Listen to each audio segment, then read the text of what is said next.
Hey everybody, it's Matt from the Port Orchard Chamber of Commerce, and I'd like to welcome you to the Chamber's 2020 primary candidate interviews. For these interviews, we've selected three different races, the two races in the 26th Legislative District and District 2, the Kitsap County Commissioner's race, which encompasses South Kitsap and a little bit of Bremerton. All told, there's 12 candidates running for these positions. We reached out to each of the candidates using the email addresses that they used when they registered with the state. Those that got back to us, their interviews are included here. Encourage you all to watch them, to listen to them. Hopefully they will help you make better choices, but most importantly, to encourage you all to vote. Thanks and enjoy. And right now we're joined by Marcus Carter, who is the Republican running for the county commissioner in District 2, which again includes South Kitsap. And welcome, Marcus. Thank you for joining us today, and thank you for taking time out of your schedule. Hopefully, with this video series, we'll be able to convince somebody to vote for you. And of course, I say that to all the candidates, so who knows what'll happen there. So do you want to take a moment here, Marcus, and tell us a little bit about yourself and who you are, what you are, where you've been, where you're going, and anything exciting about yourself? Sure, Matt. And again, thank you. I want to thank the Chamber for the opportunity. Again, Marcus Carter. I live here in South Kitsap, pretty close to the Burley post office, and just love it here in the South End. I've lived in the area for about 35 years. And it is home. My youngest daughter was born in the county. She's at university now, and all my grandkids, I have 8 grandchildren. They were all born here and raised here, and this is home. We just absolutely love it here. I've been a business owner. I owned Bayside Shooter Supply downtown Port Orchard for about 10 years. And still have a business license, as many businesses find. Sometimes businesses take turns, and in various iterations, they find that work well. I have been the executive officer of Kitsap Rifle and Revolver Club for the past 25 plus years. I am been a firearms instructor. I've taught many people in this community with hunter education and personal protection instruction for, again, the last 25 plus years. I've been very involved politically at different times. I actually ran for county commissioner back in 1996 when Charlotte first won the seat.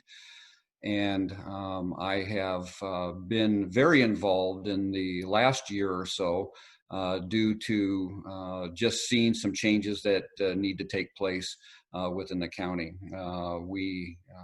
I've gotten very involved in being attacked politically by the county. A lot of business owners know what it's like when the county invents various regulations and then start to implement them after the fact. So I've been very involved in the property rights movement for quite some time, and personal rights. I've taught the Constitution for a little over 20 years, and have found that it is a wonderful document that is the basis of our rights, and I'm hoping more and more people will get educated in understanding what their personal rights are, because that's what actually makes this the best country on the planet.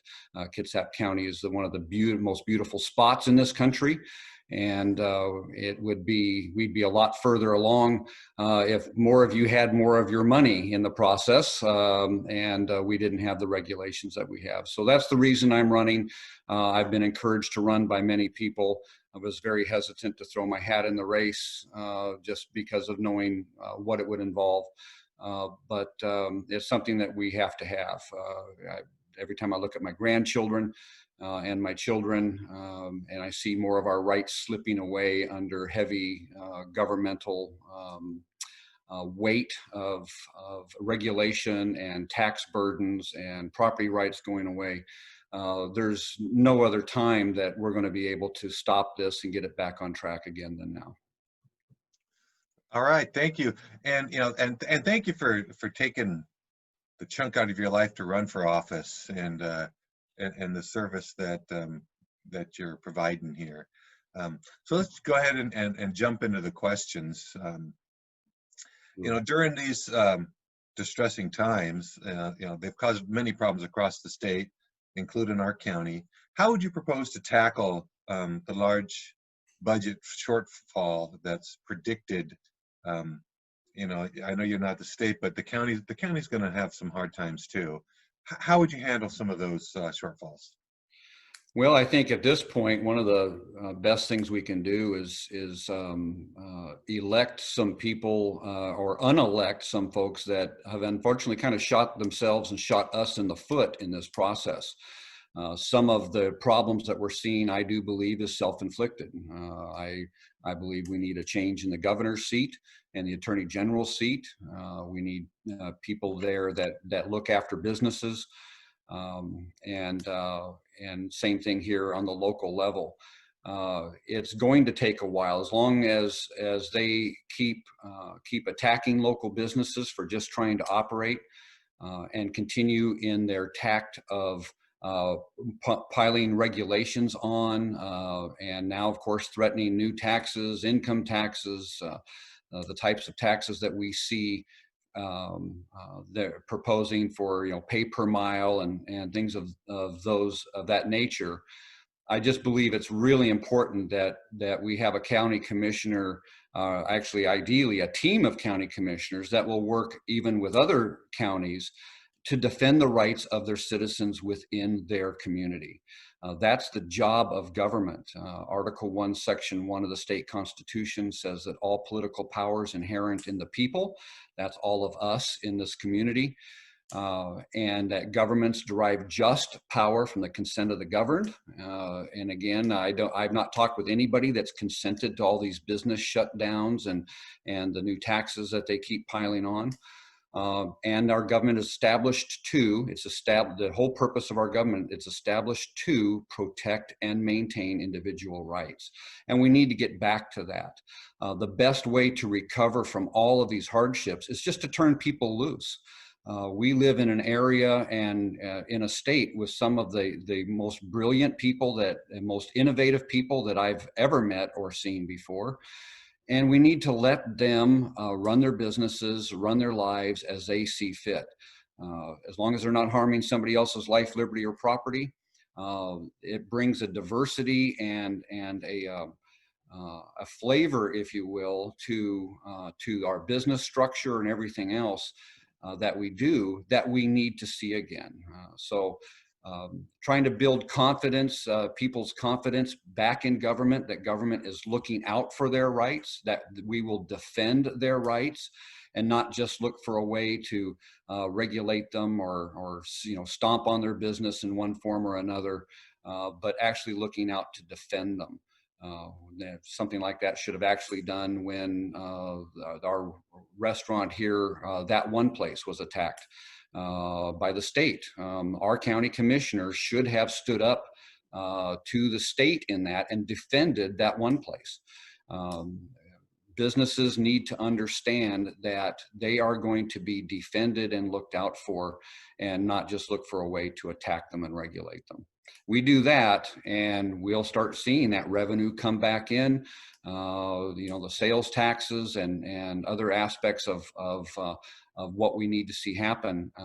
Again, take the burden down, build people's confidence where they can run their businesses as they want, confident that they can expand without thinking about the county or the state trying to jump on them with some new regulation.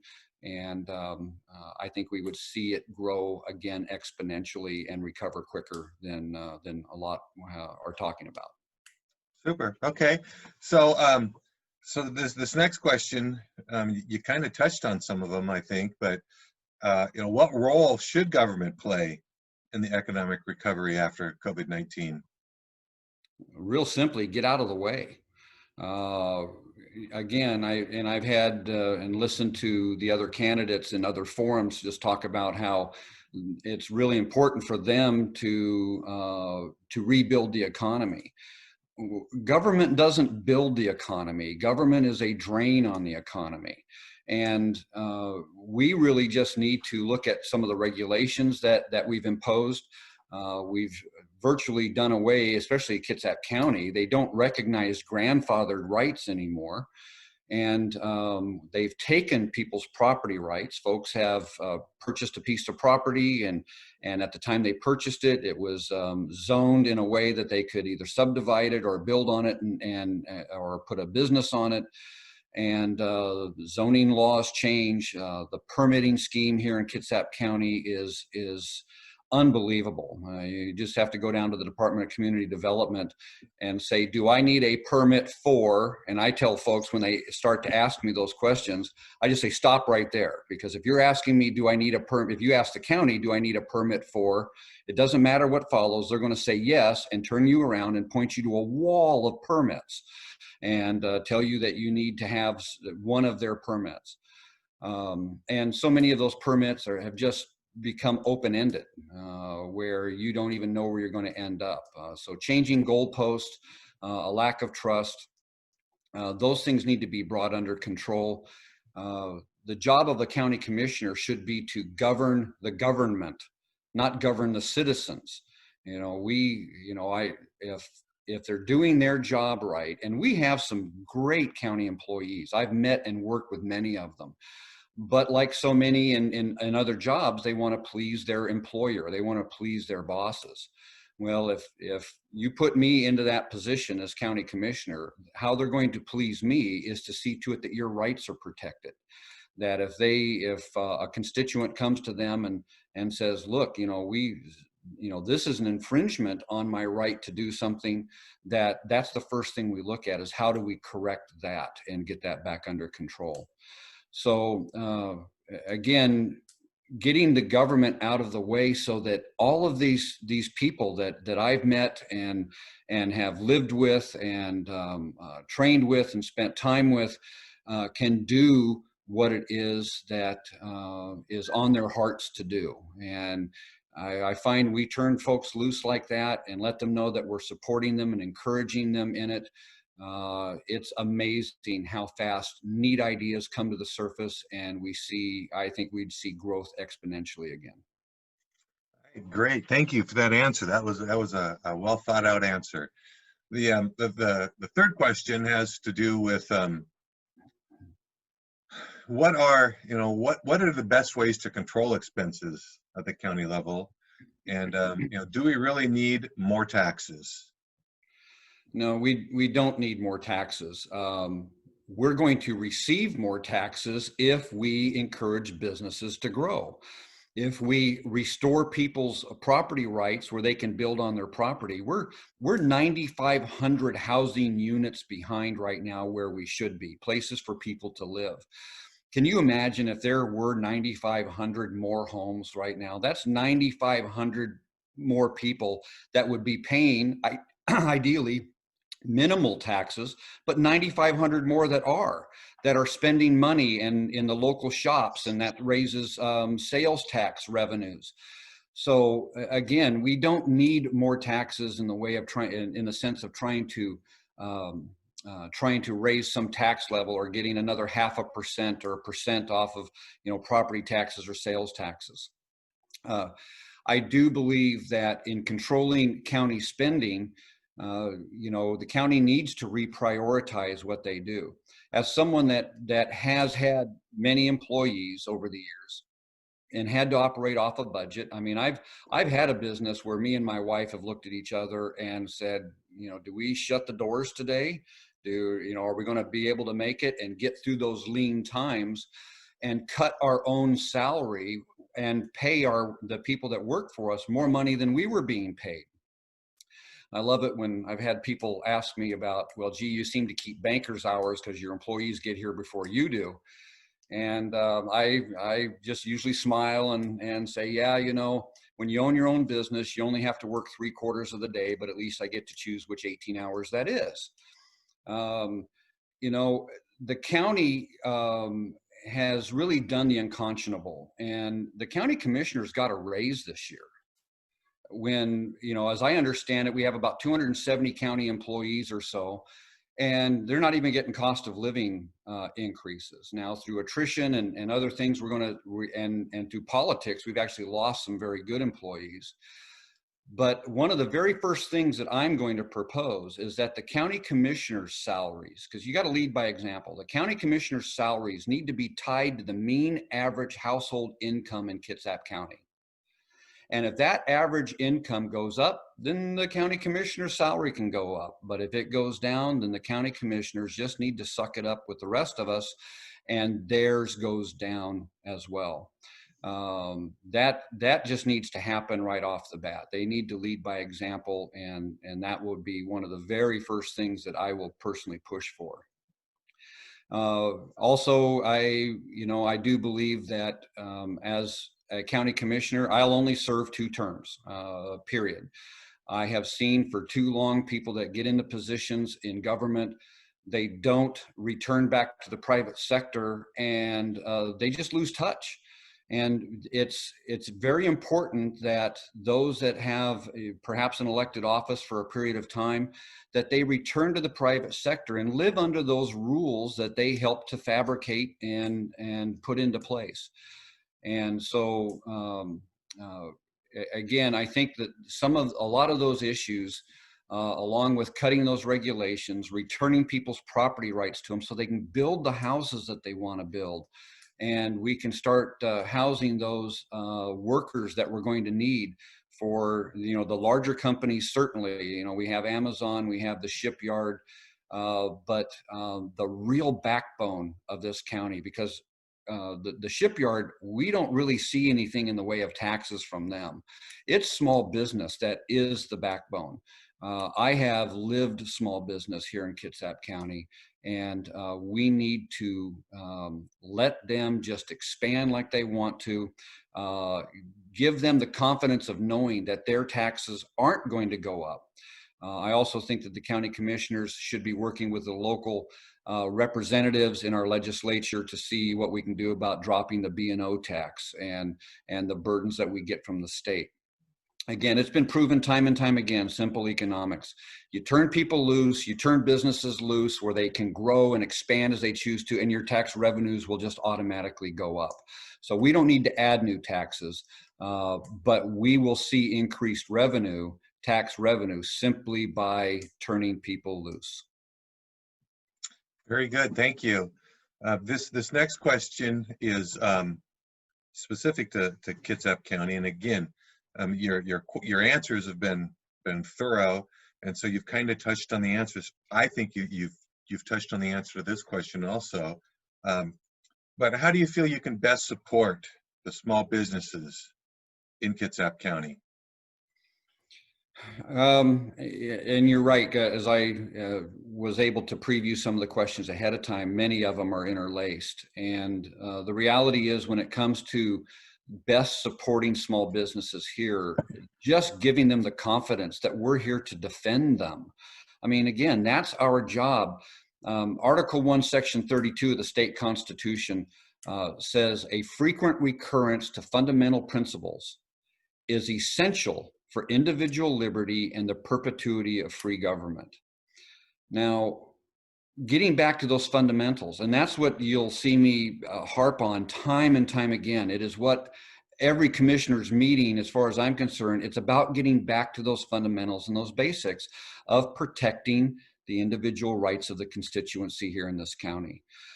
If they knew that we will defend them against attacks from the state or other agencies or entities, again, I think that you would see those our small businesses even working better with the county. I think we would see those small businesses working better with other civic groups in the area.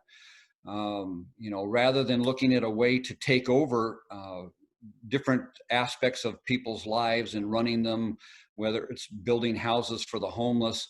No, the county can encourage all of that, but that control of all of that needs to remain in the hands of the people, and for them to do it as they see fit.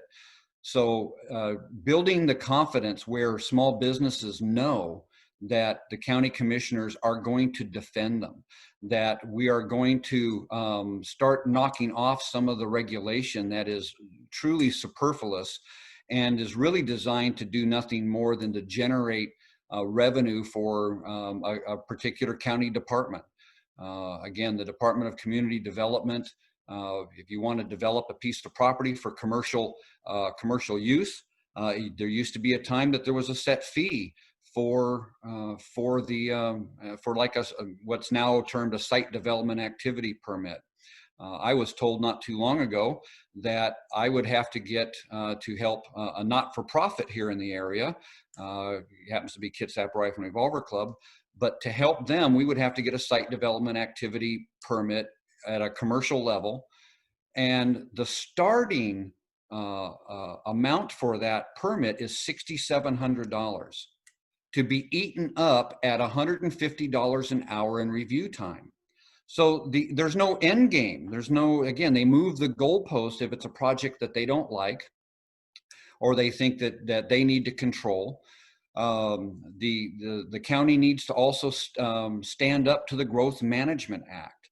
The state has no business managing our growth. That's our job. That's your job, the individuals here.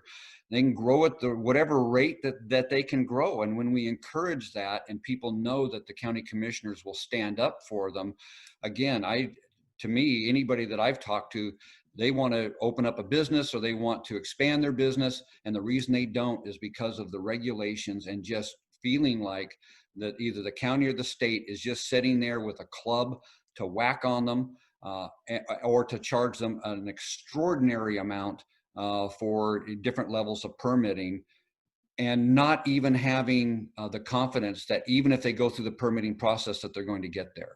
So again, building that confidence back up, eliminating some of those permits and fees, giving people a definitive goalpost to shoot for, and know that they can that there is light at the end of the tunnel, and it's not just the oncoming train of county government is what's going to be critical. Okay. Another great answer. So the last question that I've got for you, and again, this is an opportunity for you to kind of to summarize things. What makes you think that you are the best person to represent South Kitsap? Well, I don't actually. I actually sought after several other people that I thought would do a good job, but couldn't talk them into running.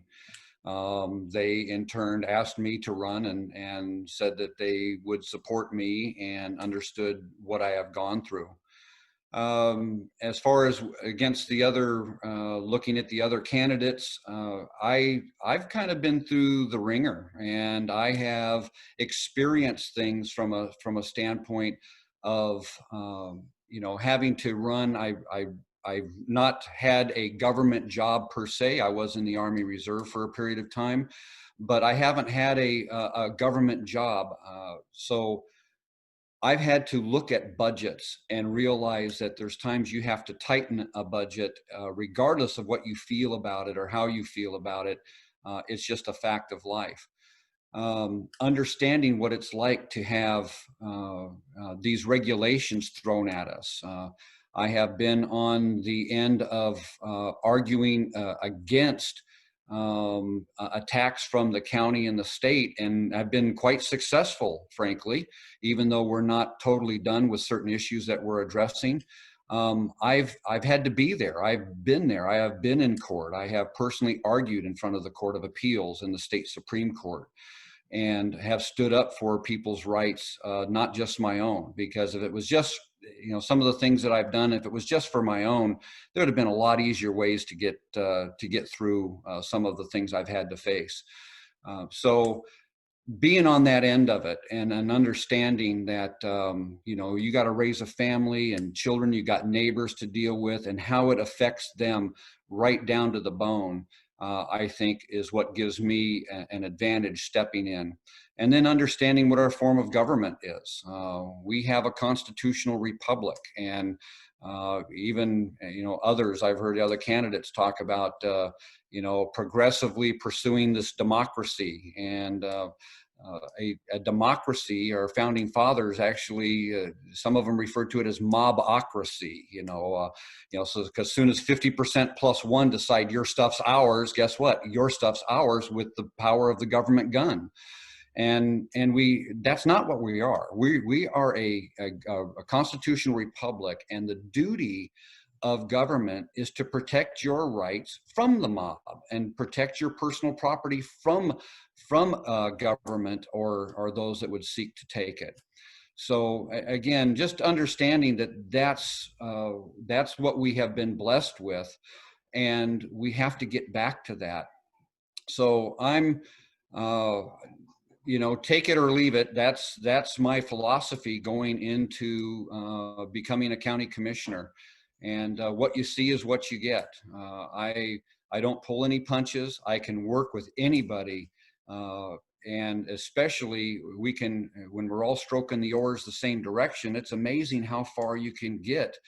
And I believe that we can convince others that that's what is best for this county, not just growing government, but allowing you to grow your life, your business, and understand that it's going to be protected by those that are supposed to have your back. All right, Marcus. Well, is there a way, how would you recommend people get a hold of you to, if they have more questions and want to know more about you? I know there's only, there's a little over about 10 days or so before the election actually happens. So if over the course of the next couple of days, anybody wants to get a hold of you, what do you recommend? Well, we do have a website, and it's carterforkitsap.com. We also have a Facebook page. You can also look me up personally on the Facebook page. Give me a call, 360-710-8763. It may be kind of bold, but I answer the phone. And if I'm on the phone with somebody else, I will finish that call and I will get back to you.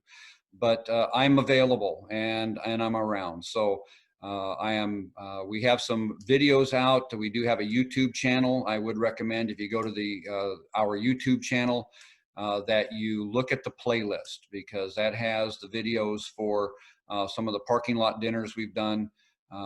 Again, those videos are a great way to look at our philosophy. I think you'll find me to be exceptionally consistent and pass them on. Again, as you point out, Matt, we've got the 4th is the actual day. People are voting right now. There are 6 candidates that are up for this office, and only the top 2 will move on to the general election. So mark your ballots, take them down, drop them off, and ask your friends to do the same. So again, we're available and would love to have a chance to chat with any of you. All right. Thank you, Marcus. I would like to remind everybody that, videos for other candidates will also be available on our website, portorchard.com. You got Marcus's phone number there. Give him a call. And, probably the most important thing that I can stress is please get out there and vote. Exercise your constitutional right.